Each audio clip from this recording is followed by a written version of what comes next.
As we get set for the men's 400-meter hurdles, our first heat, and you take a look at the lane assignments with Dustin Fuller, Michael Saxon. Desmond Palmer is certainly someone to pay attention to in this race. Javante Lipsy, Aaron Jenkins, Charles Brown, and Andreas Ward. And the top runner in each heat, plus the next 5 best times here, will advance. There are 3 preliminary heats here, unlike the women's side, which had 4, so that's why the 5 next best times will move through. You look at the ACC record held by Angelo Taylor, and above that the meet record, Derek Atkins, Georgia Tech in the 90s, flexing its muscles in the 400-meter hurdles. And as you talk about this race, Desmond Palmer, the defending champion from Pittsburgh and the record holder for Pittsburgh, who was 8th in the NCAAs last year. See what his seed time is this year. Last year on this track, he ran a 49.41. Of course, that was in the finals, and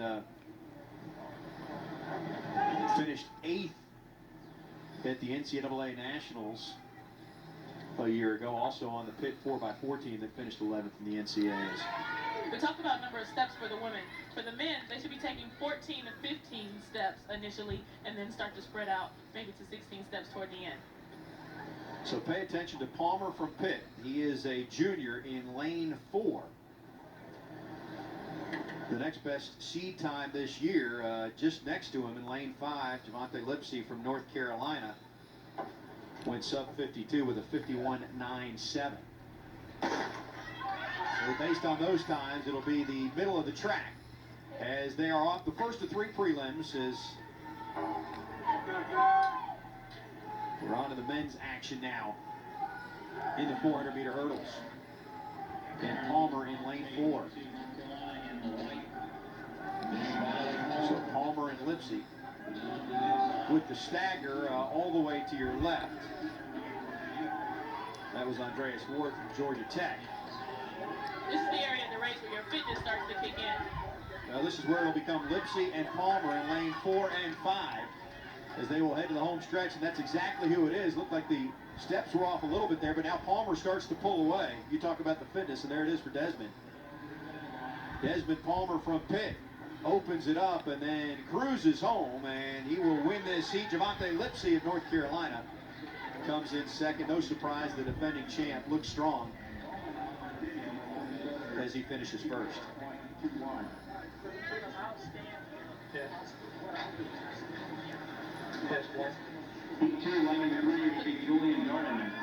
You see Desmond coming here and powering into the hurdle and then powering back off the hurdle. You've got to accelerate onto and off of the hurdle in order to have good fluid runs. Good job for Desmond Palmer. And he will move through. Javante Lipsy, we'll have to wait and see based on times, but a pretty good chance he'll advance as well, as he was chasing down the defending champ there and probably put up a pretty good number. As you look, a 51.47, which is a half second better than his best time this year, and a 50.64 is almost at the best Mark Palmer's turned in all year, which was a 55.8. Bowman from